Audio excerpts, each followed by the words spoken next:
Good morning, everyone. Welcome to the UK Finance webinar channel. My name is Nala Worsfold, and I lead on prudential policy and corporate governance at UK Finance. In today's session, we'll be discussing Provision 29, Comply or Explain, and in terms of competent oversights begins with clarity. I'm delighted to welcome a couple of experts for the discussion today. Gary Lynham from Managing Director at Protect, and Maureen Beresford, Director of Corporate Governance and Stewardship at the Financial Reporting Council, or FRC. Just before we go into the hand over to the speakers, I want to just cover off a few housekeeping points. Today's webinar will last just under an hour and will be a combination of sort of presentation and a panel discussion, and we'll also answer questions that you put to us as well as they come through. The session will be available to watch on demand, and you can access the recording by visiting the UK Finance webinar archives or via the same webinar registration link. Please do feel free to pose any questions you have for our panel via the Q&A tab. And just to note that your name is not disclosed to the webinar attendees, and so it's confidential. We will try to answer as many of the questions as we can during the webinar, but if a fuller answer is needed or we run out of time, we encourage you to reach out to the speakers or the team at UK Finance afterwards. If you do have any technical issues, please use the Q&A to contact our support team at UK Finance, and they should be able to help you out. You should also see our resources tab, where any additional documents associated with the webinar, including Protect's Provision 29 internal controls maturity checklist, will be available to download. As you click on the link, you will receive a pop-up message to open up the link in a new window, but this will not close your webinar video feed. So you should be able to do both at the same time. There's also a link to our feedback survey, and we'll really appreciate it if you can take the time and share your thoughts with us on the webinar today. Now, without further ado, let me turn to Maureen from FRC as the regulator. Maureen, what is Provision 29 about? From a regulator's perspective, why now? And what's changed from the previous requirements in the Corporate Governance Code on risk management and internal controls? And it may be also grateful if you can say a few words about what are the FRC's expectations in relation to Provision 29? Thank you, Nala, and good morning, everybody, and looking forward to a good interactive webinar this morning. Thank you to everybody for joining us. So just to go through a little bit of background and how we ended up with a new Provision 29. So I think everybody remembers there are quite a number of corporate failures a good few years back, including Carillion, where the government decided that there should be more oversight by boards and more accountability by boards in terms of risk and internal controls and general management. So they did a consultation suggesting that the UK introduce a SOX regime. This was quite firmly responded to in the no. Most people said absolutely not, we don't want to do SOX. And so as a result of that consultation, the government of the day asked the FRC to consider whether they could amend the Corporate Governance Code. This would mean that the scope of a regime would be determined by the code, and not as many people would have to do this, and it would also be flexible because the code is follow the principles and comply or explain against the provisions. We've already got a Provision 29 in the Corporate Governance Code, and let me just remind everybody that the Corporate Governance Code now applies to all companies in the commercial category of the listing rules. It's previously the premium listed, but you'll remember that the FCA have changed those categories quite recently. So anybody in that category has to follow the Corporate Governance Code. So we've built on current Provision 29, which asks the boards to do a review of their framework, etc. The change essentially is asking the board to make a declaration about the effectiveness of their internal controls as of the date of the balance sheet. And it's quite important to remember that is the as of the date of the balance sheet, because if you have a control that fails, for example, in February or March, and you fix it in June or July, then there is no requirement to report on that failure at all. It's at the balance sheet, and we change that as a result of the consultation. So we do listen to consultation responses, and we do make changes as a regulator.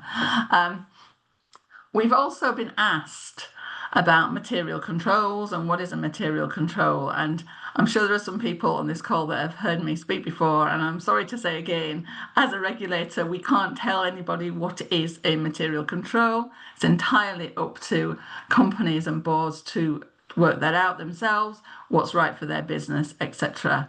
And, you know, it wouldn't be right for me to tell anybody on this call what their material controls are. There is some information in our guidance that suggests how you might consider that. And just as a final word, the declaration is for the boards to determine what they want to say. We don't want to be prescriptive on that, but also we want reporting on the new provision 29, which comes into effect next year. Should make that clear. It's next year, so the first reporting will be 2027. We don't want this to be a new REM reporting approach. We don't want 30 pages on material controls, internal controls and risk. We're looking for proportionate reporting from companies that really does consider what the board have done and what information they've used and what information has made them comfortable about the position of their company. And I'm going to stop there because I think I've said quite a lot for an opening piece, and go back to Nala. Thank you very much, Maureen, and good to hear that as a regulator, you know, you've had quite a lot of outreach in relation to both the Corporate Governance Code provision and provision 19 and 29 especially, and have listened to feedback, and I think we appreciate that. And thank you for joining us today to give your perspective as well.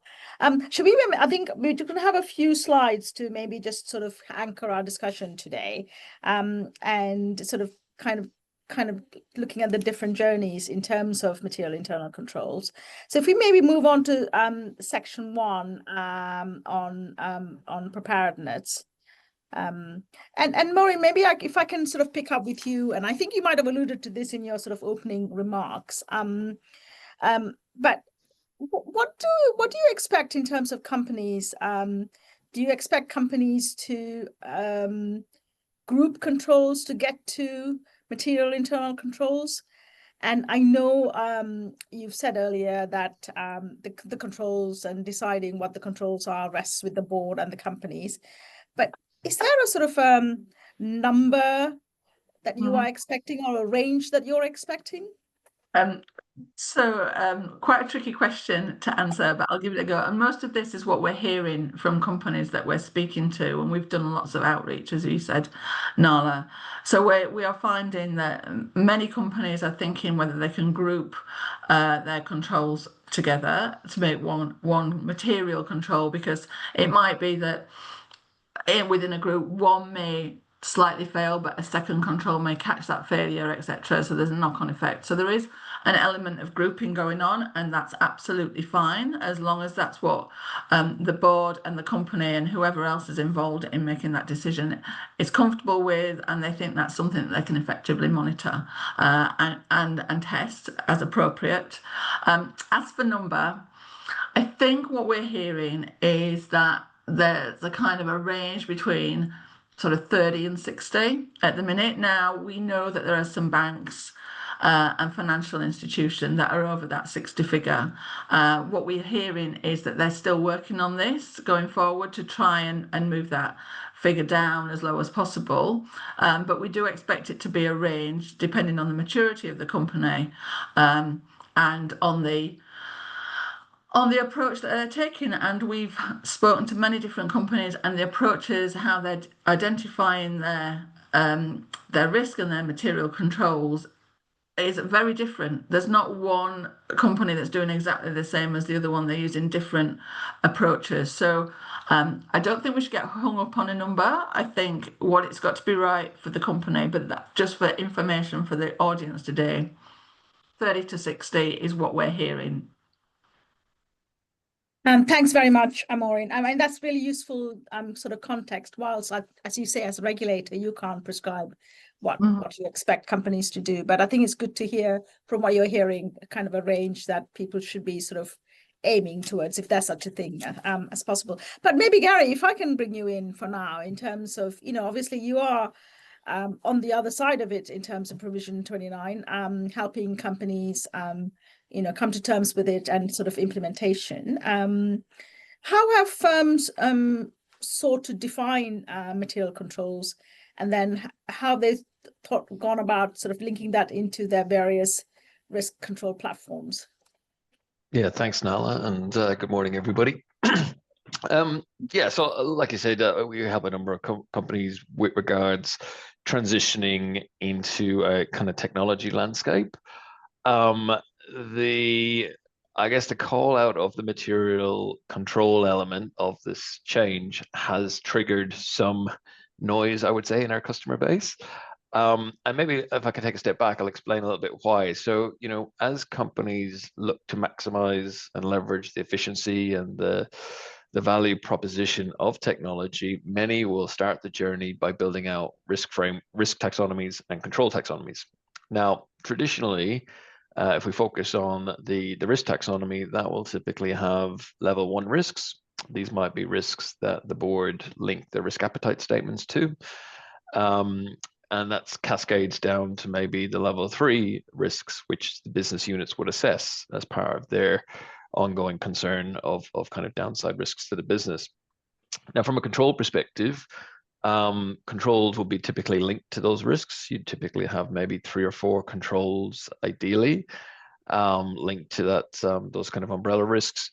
And really, from a kind of importance perspective, many would have focused on the traditional categorization of controls, which would have been preventative, perhaps looking to mitigate 70% of the risk, and then you lean on the detective 20%, maybe reactive corrective controls or directive controls, such as policies, being the remaining kind of 5%, etc. So that would have been the traditional categorization, and from that preventative control profile, that would typically roll up into what many organizations would classify as your key controls, those that are going to stop the risk from actually occurring, versus your more compensating controls, which are the ones that have got a lot of prominence in recent times as the resilience story has evolved, which is the ones that help you recover quickly. So detective, reactive, corrective controls, and the importance on those.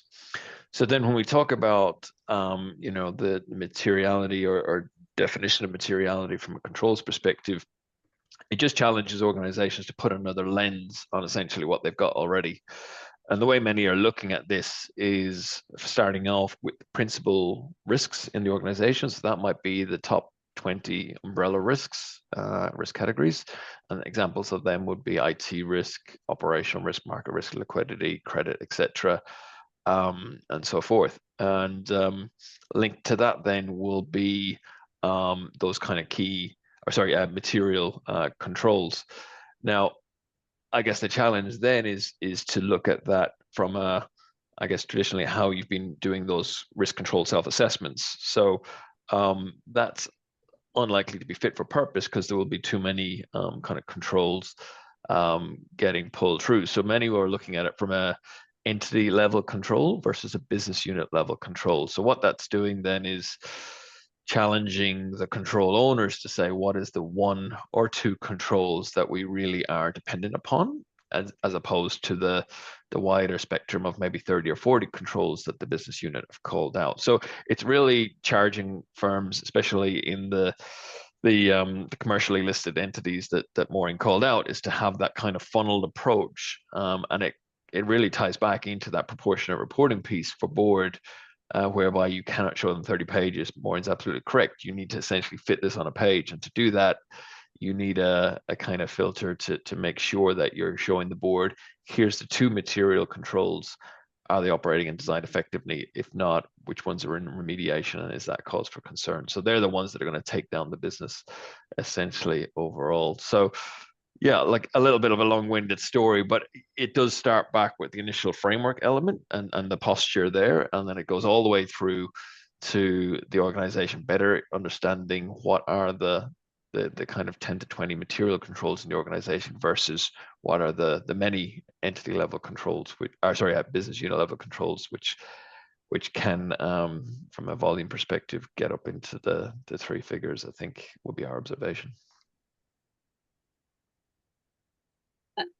Thanks, Gary. And I guess so you've talked about sort of how companies are looking at in terms of the levels of controls and how they are looking at it in terms of mapping from principal risks to material internal controls. Maybe we should then move on to sort of looking at the sort of control monitoring and the kind of the assurance part of that. Maybe if you can move on to the next section, that as background, that'll be useful. And Maureen, if I come back to you now, you talked about at the beginning about how there was quite a lot of expectation around SOX, right? And then the approach that the FRC actually finally ended up doing, and but obviously there are companies who are subject to SOX. So what are those companies are they expected to have kind of dual systems, one looking at SOX and dual systems and process, one looking at SOX and one provision 29? How do you what are your sort of expectations in that area? Thanks, Nala. I really hope not is the short answer to your question. The worst thing would be the dual systems that are running in similar issues. So what we're hearing is that most dual listed, or those companies that have used SOX in the past or continue to use SOX because they're dual listed, are building up and using that framework to lean into the provision 29 framework. And I'd just like to echo what Gary has said, really, that this is giving companies the opportunity to just take a step back and think what is important to them, and to kind of go through their systems with their boards. And that was the aim of provision 29. I'm not an expert on SOX, but I know that there's lots and lots of reporting, and maybe it is a tick box in some cases now because it's kind of well known, etc. But the real thing that we wanted to impress on people was that the board should be over this and should be asking the relevant questions. And if your SOX framework already fits into that and you can identify those material controls, absolutely brilliant. But it is that oversight from the board and that engagement through the chain from committees, etc., internal audit, etc. That's what we are trying to kind of promote in our approach. Thanks, Maureen. I think so you kind of said what I was expecting you to say. Thank you. Gary, maybe if I can turn back to you in terms of how are sort of firms use or seeking to use technology and sort of other sort of digital governance processes in terms of helping with in terms of provision 29. Yeah, you can bring that to light a little bit. Yeah, sure, of course. So look, I think perhaps Maureen even touched on it a little bit earlier. We're probably seeing a two-speed approach, right? So we're seeing the heavy regulated industries, and the financial services is the obvious one there, where they're very well resourced from a risk compliance audit perspective internally, versus those perhaps in, I'm not going to say less regulated, but the level of scrutiny perhaps is not to the same level from a BAU cadence perspective outside of the FS space. So what we're seeing is the greater challenge there with regards to developing a muscle around control assurance. And what we mean by that is the ability to have consistent workflow and automation in that process to make the engine room work from a controls perspective. And I think it's in areas such as that where you're going to see, or we're observing many of our customers perhaps leaning on external assurance, or the internal auditors being called in to provide some kind of opinion, and to some degree the external auditor as well. So I think that would be the first comment around the kind of activity in the control assurance program. Many will have them, but to the degree that they're functioning efficiently, I think there's going to be a step change there. And the reason for that is, as you roll up to that declaration of effectiveness, I don't believe any board is going to sign off on a once a year piece of evidence. What they're going to look to see is a cadence of evidence, a body of work that's built up quarterly, as most boards sit throughout the year, that then allows them to lean on that kind of evidence gathering and the kind of story, if you will, throughout the year, to then give them comfort that they've satisfied their oversight duty by keeping an eye essentially on the control environment, and particularly those material controls, and essentially protecting the downside risk of the business falling over. So definitely observing a two-speed approach. How do you do that? So essentially having that control ownership and accountability in the first line is often the biggest challenge for many. There'll often be that gray area between the kind of perceived control experts or risk experts and those fundamentally that own the risk and control. So, we firmly take the view that that everyone owns the risk and control in the business, but the actual activities themselves need to be conducted and performed by the first line. So again, developing that muscle of testing the operating and design effectiveness of controls will only then lead to organizations being well informed with regards to where their deficient controls sit. And to do that, you need those kind of connections in the GRC platform to really help tell that story, because essentially what you're going to see is different experts stepping in from a first and second line perspective. If you take a cyber control, very technical, not everybody will understand it well. So you're going to rely on that second line expertise to review and challenge and make sure that the outcome is accurate and valid. And the reason for that obviously is as this kind of corporate governance code provision 29 change is enacted, that potentially can go all the way up the food chain now to board, which then will drive conversations at a much higher level. It's also incredibly useful for the board, because what they'll be able to see then is, from a deficient controls perspective, the key question is, well, what investment are you requiring, or what's the action you're asking of us to go about fixing those controls? Is there a preventative control out there that's going to cost us 5 million a year versus reacting relying on 2 detective controls that cost 200,000 a year?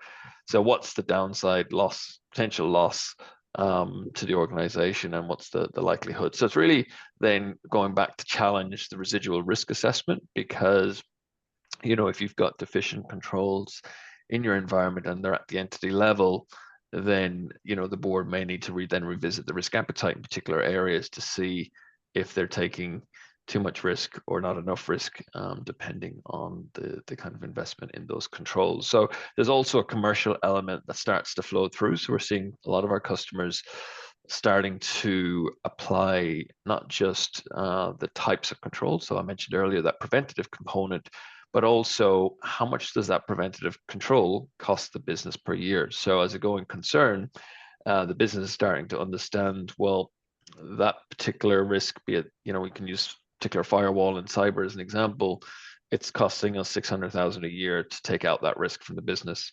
How many internal loss data elements or incidents can we reflect on over the last 24 months, both in our industry or in our particular business, but also in our competitive environment, external loss environment, or others experience it as well. So it's going to drive a lot more, I think, well-informed conversations as many in the organization develop that understanding, not only of which controls are materially important, but how much they cost, and what risks they're really aiming to mitigate. So technology's job in all of this, and from a governance perspective, again, is just to pull that story together via the data points.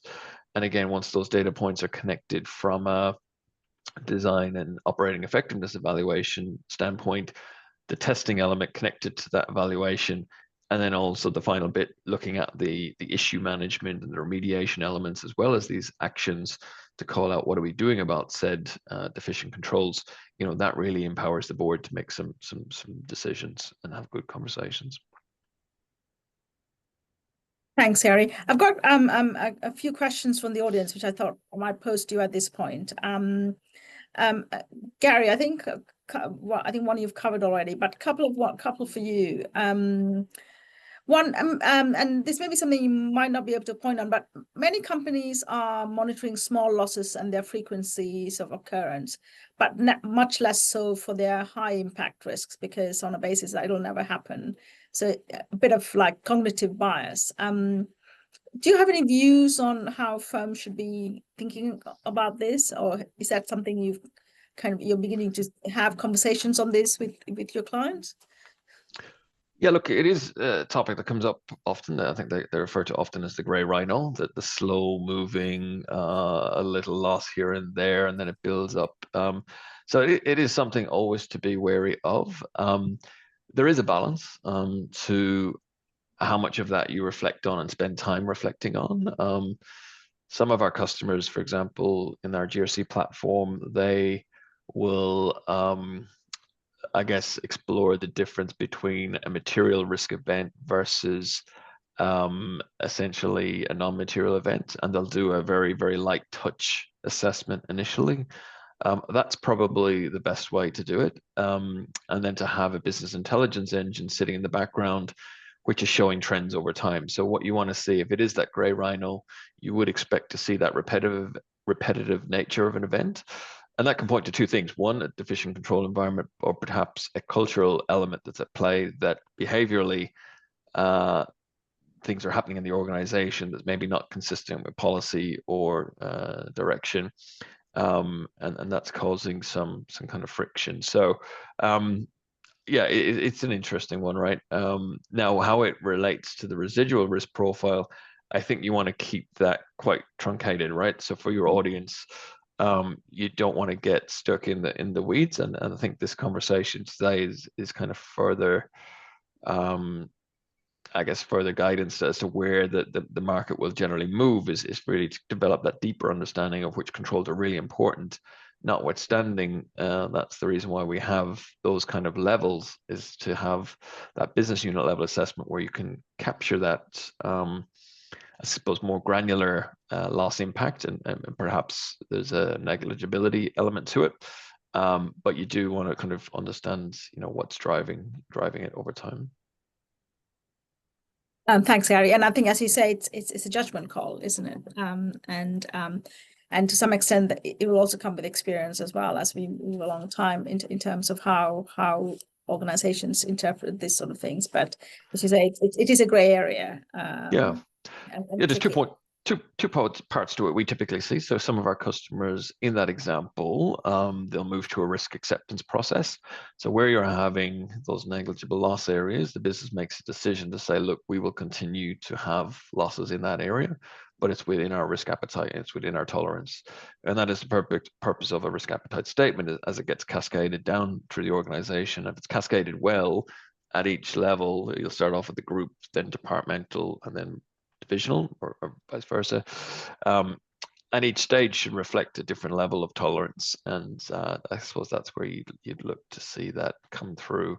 The other one then is probably looking at it from an emerging risk and control perspective. Some of our customers will look to put forward to the board occasionally, a horizon scan on risk. And so basically saying, look, it hasn't happened yet. What you might see, a good example today would be in the AI space, agentic AI. So many are using AI quite regularly.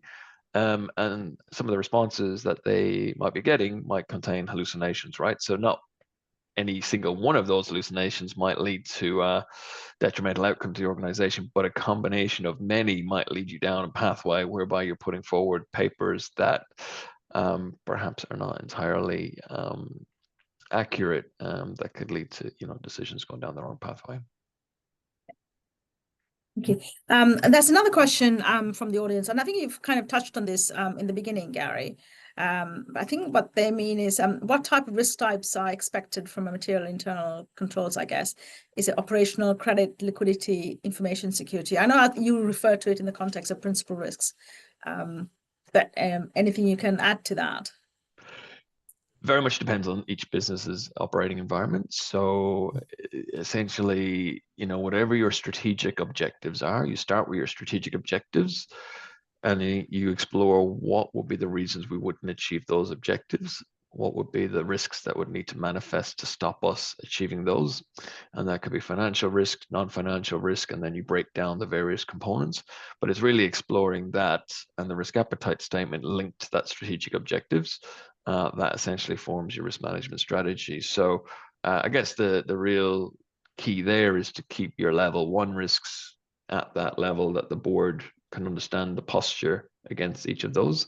And I guess that's the job of the exco and the middle management, is to make sure, you take something like cyber risk, what's the one message that we want to give to the board on how well we're prepared for a cyber risk event. Thanks, Gary. Maybe I can turn to you now. I think this is another one, Maureen.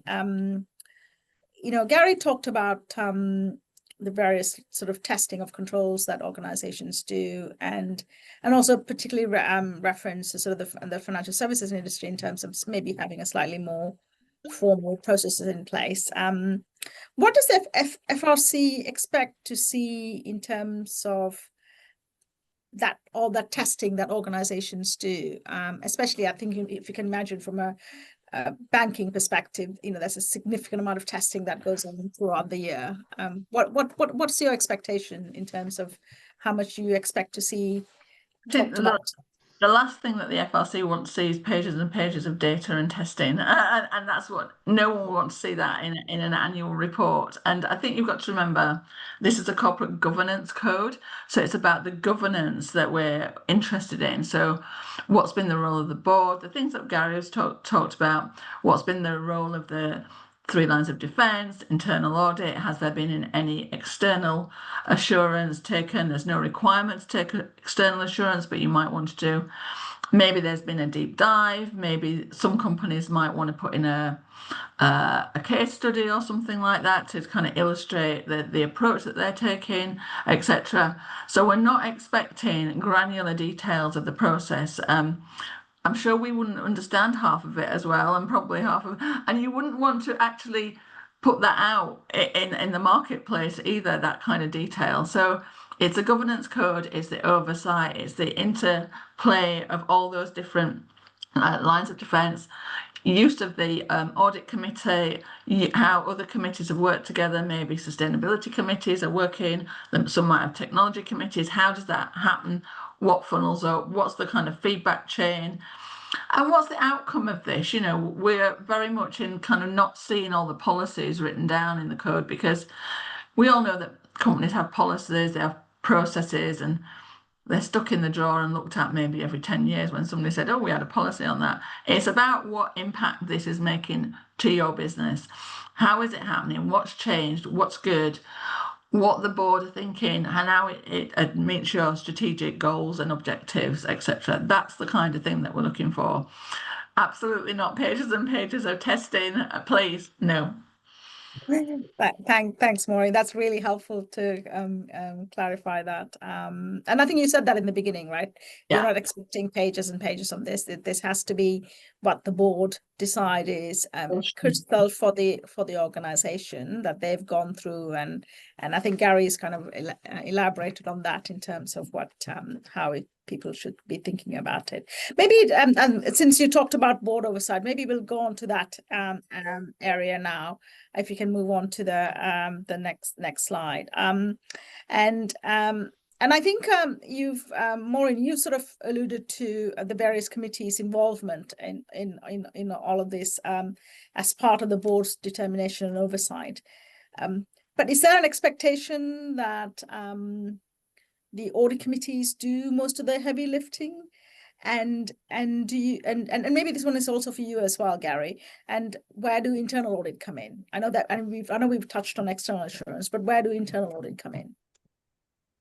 So shall I kick off? I mean, Maybe if you could kick off, Maureen, and then maybe Gary can come in.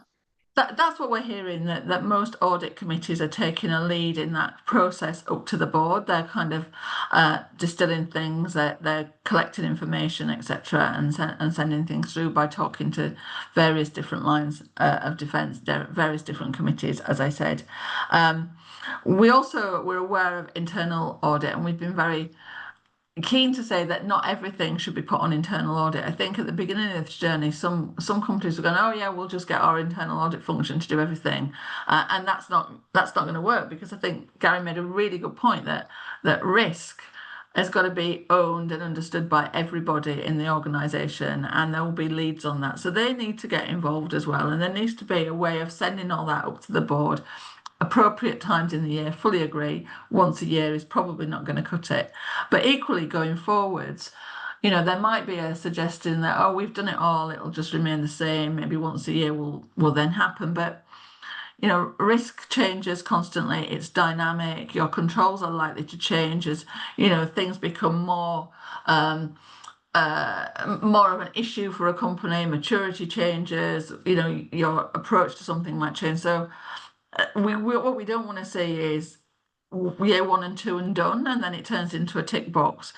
Going forward, we really want these conversations to continue, and for there to be a general kind of understanding within the whole organisation of risk, internal controls, and risk appetite as well. Gary, any thanks, Maureen. Any thoughts from you on that? Yeah, look, I think it will probably heighten the frequency of engagement with the audit colleagues, be that internal or external.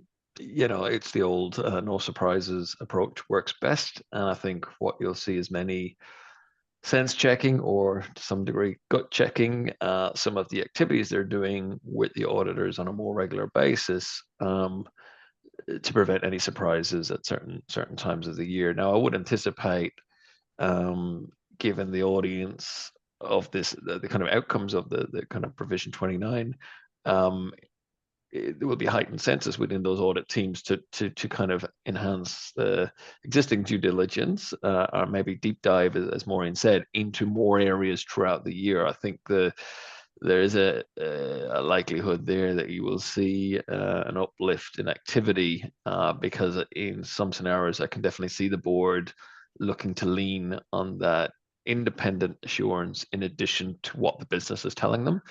So I think a sensible approach from the board will be to take that kind of multi-pronged approach, or a multi-directional approach, both the business level view and the external view or independent view. So I think, yeah, that's essentially where those kind of commercial entities initially will look to go. Thanks, Gary. And maybe if you can build on that in terms of, especially from a board oversight and reporting, and like ensuring effectiveness, how firms have gone about in terms of their assurance programs. That are they repurposing sort of various assurance programs they already have to get there in terms of creating dashboards, etc. And then what are they doing in terms of being able to pull together that declaration of effectiveness that the boards need to do? Yeah. So I think the first point is, any control assurance program should be commensurate with size, scale, complexity of the organization. So that means it's very much on a standalone, unique basis what each respective program needs to look like. And I think the title for today is Comply or Clarify, kind of the message, which kind of makes sense. Clarify why your position is such with regards control effectiveness or control assurance programming. So I think that's the first point is there's no one size fits all, which is probably a theme. But then just maybe coming on to what are the kind of points that you look to roll up to the board. I mean, I think that's the key question many have been asking us with regards to what do we need to take out of, take Protect system as an example. What report should we be positioning with the board or the exco on a quarterly basis, and can you help us make sure that's kind of complete, comprehensive, etc., in the spirit of the code. And it's a challenge, right? Because business units will get a little obsessive in demonstrating self-worth. So there's the challenge is often, again, with that filter going, let's peel back. We really only know to show the board, where we've got deficiencies, because they really want to know where. If you're telling me everything's okay, I trust you. If you're telling me we've got deficiencies, let's have a good conversation around what we need to do about it, and is it going to impact any of our strategic objectives at the end of the day. So I think as an ongoing piece, we kind of see it twofold. It's really just bringing up those areas that, perhaps where internal audit findings have been raised, new findings, where the business has self-identified issues. So for example, controls that are broken, those control gaps have been identified, maybe an area such as AI governance is a good example. And, what are the messages we need to feed up to the board? So again, it's kind of ensuring with the time allocation you're getting from a governance point of view at that board meeting, that you're spending it on the right areas. And, oftentimes it will only be that organization who's best equipped to kind of know what their board wants to see in that area. And Gary, from a perspective, you have a kind of a sort of a framework, don't you? And maybe it might be useful to move on to that.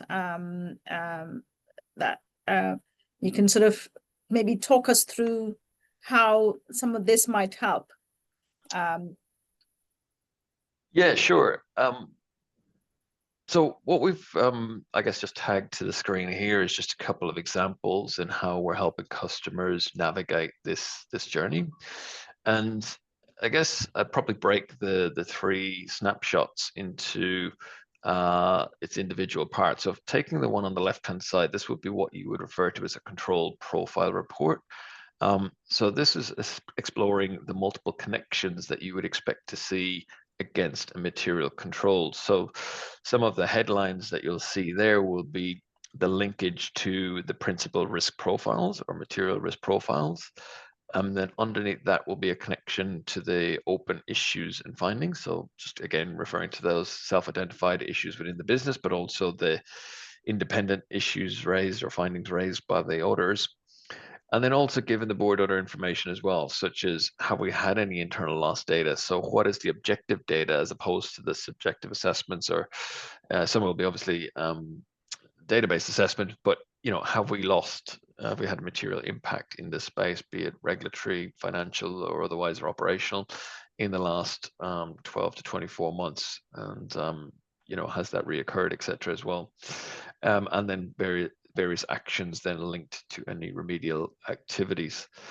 Moving on to the next snapshot, we really like this one because what this looks to do then is bring it up a level to the executive committee. So what this is aiming to do is explore at that kind of SMF level, so those ultimately accountable for controls and risks in the business, and maybe the attendee that asked the question around principal risks and the kind of risk categorization areas, you can kind of see how that plays out on this chart, where you're looking at the inherent risk rating being the initial dot all the way down to the kind of residual rating. And what many are looking to do now is, start to explore that semi-quantitative approach to say, well, if you want to bring it down 2 vectors of risk rating, we really need to have strong preventative controls in place to make that leap, and challenging the assumptions within that inherent to residual step. And that's an example of, there could be a lot of work going on in the background to get to that residual risk rating in the chart, but also you'll see in the donuts, in the material controls, you're quite simply presenting to the board a view on the control environment, which is highlighting the partially and not effective controls. And they can see from the headlines, where there's kind of, what the overall story is. The key for the boards will also be to show that by way of trends. And on the right-hand side, this would be the snapshot that we would see as an example picture that the board is going to want to see going forward. So here you're breaking down, I guess, to the next level, the control environment. So if I take it to the don'ts in the top right corner, you're really exploring not just the preventative, detective, and corrective controls by way of what does the balance look like? So have I got my 70, 20, 10 perspective correct? But again, getting back to that kind of cost of controls, are we spending the right amount of money in the right controls in the right part of the process, or linked to those kind of key strategic objectives that the business is looking to move towards in the 3-year plan, 5-year plan, whatever the case may be. And then everything else in that kind of one pager then talks to really trend analysis. So you got to remember, boards, some of these NEDs and directors, they'll sit on multiple boards, and they'll look for a snapshot of this business quarterly. So they can't consume that much information. So the challenge, I guess, for us as a GRC company and for CROs and CCOs, etc., is going to be pitching this message at the right level, that the boards feel like they're getting enough information, but at the same time, you don't want to leave yourself open whereby they're asking questions and you go, I'll have to take that away and find out what's happening there. So we feel this kind of strikes the right balance, that it fits on a page and can really drive a lot of good discussion between the board and the executives. Thanks, Gary. I guess a minor point, but maybe it should be technology-enabled SOX and Provision 29 reporting, because you're covering everything, right? Because it's an end-to-end, but in a snapshot of what the boards kind of would find useful to see on a quarterly basis, or as frequently or as otherwise that might be useful. And thank you for that, and talking through that. That's quite useful to see kind of at the various levels as well. Maureen, if I can maybe turn back to you at this point. I know you've kind of said in the beginning, like, you're not looking for 30 pages or etc. But in terms of the reporting, what is the sort of expectations, or what are you actually hearing? Is it a page? Is it a handful of pages? I know you've said it's not 30 pages, but what is it? What should firms be aiming for? I know you're probably going to say this is not for us to decide, but maybe have a go. To be fair, we're hearing very little from companies at the minute about what they're likely to, and the length of their reports. And I think we understand that there might be some internal dry runs going on in the next sort of 18 months before they actually have to do their report. And I think we're likely to get contacted after those dry runs. Highly unlikely that we'll see detailed reporting next year. I don't think there's any company that's suggested that they're going to put their head above the parapet and go early on this. Maybe the top end of the FTSE 100, maybe that's a challenge to them, but unlikely. I think I would concur with you there, at least from the banking industry. That exactly. I don't think anyone is going beyond the 26 year end, before the 26 year end. Exactly. So I don't have a feel for it. I would say no more than 2 pages is where we're looking, to be perfectly honest, unless there is something that is really important. Maybe if there was a failure, by that end of year, and a company not rectified that, they might want to talk about what they're going to do to rectify it. If there'd been a huge issue and it had been in the press and they'd had to report to market anyway, they might want to kind of go into more detail. And I think some of the best reporting that we see is when there has been an adverse issue within a company, because it's really easy to report, oh, everything's fine, but when there's something that's challenging for the company, they've got to sit down and report what they're going to do, what the impact is, etc., etc. And that, I think, demonstrates how the board's reacting, how the management is reacting, and the actions that they're going to take. And I think investors and stakeholders really kind of like that kind of reporting. It's really hard to do, and we know companies are really not keen to do that, but it's some of the best reporting when there are issues that a company's had to overcome. But yeah, that might be the case of going for a slightly longer report, but we really don't want these to be 10, 20, 30 pages. It is about the governance. It's about demonstrating what's gone on. And one point that I didn't make earlier, and I probably should, in terms of material controls, We've been asked a number of times, will our auditor, the person who audits your annual report under the standard ISO 720, actually be telling us what the material control should be? Will they be doing a bigger, deeper dive for this work, etc.? Will it be costing us more money? So the answer is, if your auditor is doing the correct job already, they're looking at the front half, their back half of the report, they're looking for consistency, that is normal work, and they shouldn't be doing anything more or really rooting around to say this is wrong. It's a judgment call, and you mentioned that word earlier. It's a judgment call for the board, and as long as they're happy with it and they can explain why they've made those decisions potentially to their auditor, that's what the external auditor should be looking for. They shouldn't be spending hours and hours on provision 29. It's part of their normal work. So I really wanted to make that point here. Thanks very much for that, Clive. That's really useful to know, because I think we do get that kind of question about where does the external assurance and external audit come in as well. And I know some companies are maybe thinking about it as part of that, or some part of a rolling program, right? But it's probably more as part of their BAU control programs rather than necessarily as part of this. But it might have, I think this might have maybe force companies to re-examine those kind of programs, and that might be some reviews as part of that. Please, just to the audience, please do send in any questions. We've got a few minutes and we can take up a few, because we're kind of coming to the end of our sort of what we thought we were mainly going to discuss. So happy to take some questions. But in the meantime, thank you very much, Gary and Maureen, for sharing your thoughts and be really open and be detailed as you can. Just wondered maybe just to touch in on a few things. And Maureen, maybe if I start with you, what do you expect enforcement to look like in this space? I mean, obviously this is early days yet, because we're not going to see the first reporting till 27 onwards. And how would you know, what does good look like? Okay.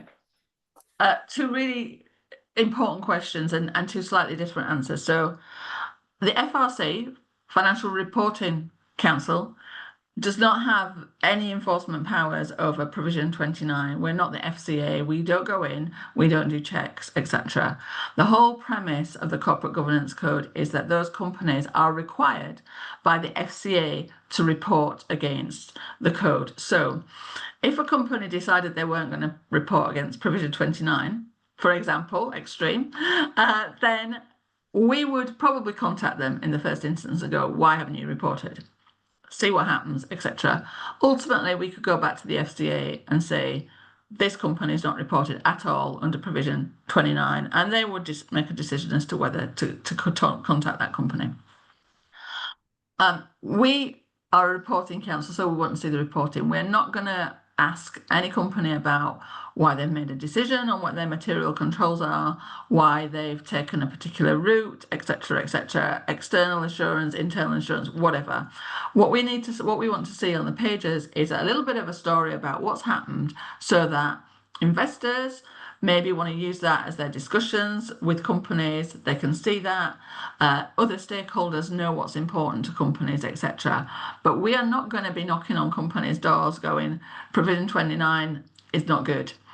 It's the reporting we want to see, and for other people, and to be quality reporting. Now, if it's not quality reporting, we will look at companies over a year, and we always put out a review of reporting every year saying what good looks like. So that's where the second part of the question comes in. We'll use some case studies, we'll use some examples and say this was good reporting, but it's reporting on what we've asked. It's not on the internal controls of each company. It's the reporting that we're interested in. So that will be what good looks like. It won't be this is good because they had 24 material controls and they did it like this. It's the reporting. So that's really important that companies understand that.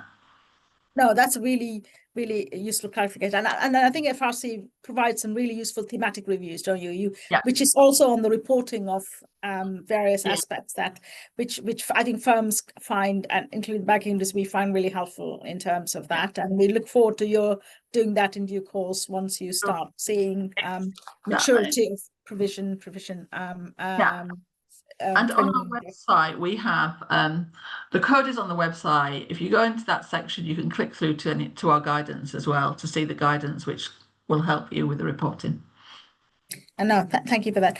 Maybe Gary, if I can turn back to you, obviously Maureen set out sort of where the sort of regulator is coming from, and where I guess a combination of maybe the FRC and the FCA might come in at that point. But just going back to everything else you've talked about today, what advice would you give to firms in terms of preparation for provision 29?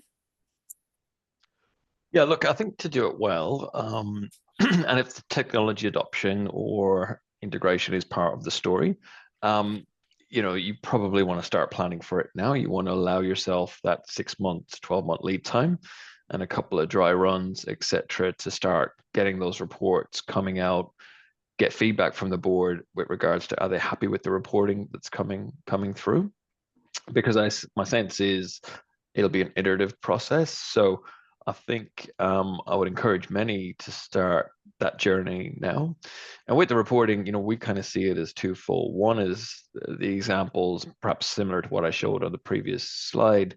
And then there's probably that sentiment stroke opinion piece underpinning all of the data points. And, I guess that would have been a question I would have had for Maureen is, from a reporting perspective, is the regulator more interested in that opinion, or is it the actual data points, data-driven approach that you place greater emphasis on?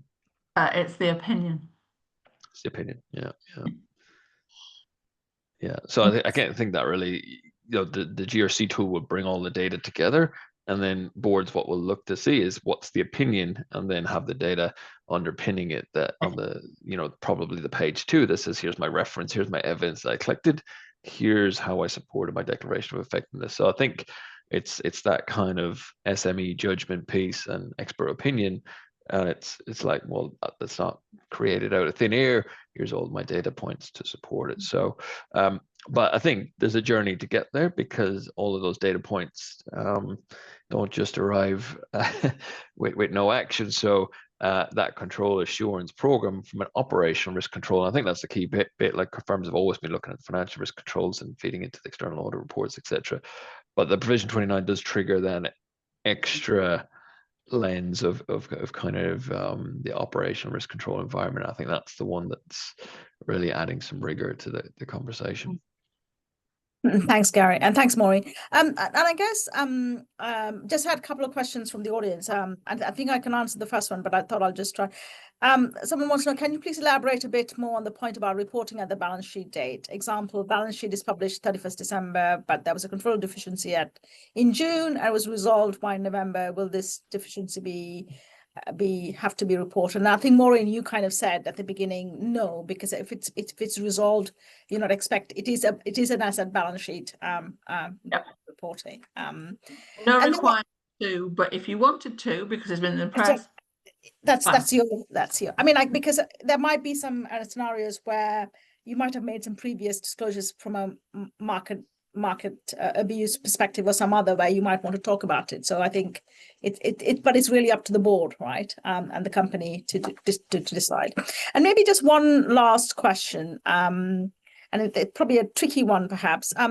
What do you say to people who kind of, without kind of considering the explain part, finding that too complicated, so almost comply, but almost blindly without believing in it? I think I could talk for hours on this, but for we think the explain is really, really important, that companies should have that bravery to explain, because that gives the best insight into what is happening within the company. And there's nothing worse than reading something in an annual report when you read around some of the issues and you see some text and you think, they're just trying to make this look like a compliance, but it's not really a compliance. And you get a feel for that. And then as a reader, you think, well, what else is not quite right? What else are they trying to hide? So I think, I've said it, my CEO has said it, being brave enough to use that explain function. There might be, in this context, there might be an issue that you think is a material, is a risk, but your controls aren't quite in place yet. That's not a disaster, but tell us what you're going to do about it. We know that we've got to fix this. We've got to design a new control. It's really important than trying to say, yeah, everything's fine. And I think that use of explain, we want to see it more and more and more. And that's all I can say. Please do that. Yeah, no, I totally agree with you, Maureen. I think we've had some useful conversations on that point about the explain part is probably more important than the comply part, right? Yeah, and exactly. In a way, I think probably, I guess you could say more explain rather than comply. I think it's more that sort of flavor. No, thank you very much. I think we've probably actually have come to time. Thank you so much for being so open and talking through all the various aspects, both from the kind of the background, Maureen, and the kind of expectations from the regulator, and Gary also some practical ideas and suggestions and how companies should think about this and how they should both kind of in terms of the kind of control programs, the assurance activities, and how boards are thinking about it, and some of the tools that you have to help companies do that. So thank you very much for joining today, and thank you very much for your questions as well. Hope you can join us for our next webinar on safeguarding to CAS 15. What should payments and e-money firms be doing? Sponsored by Square on 30th of September. Thank you all very much. Enjoy the rest of your day. See you soon. Thank you. Thank you all. Bye-bye.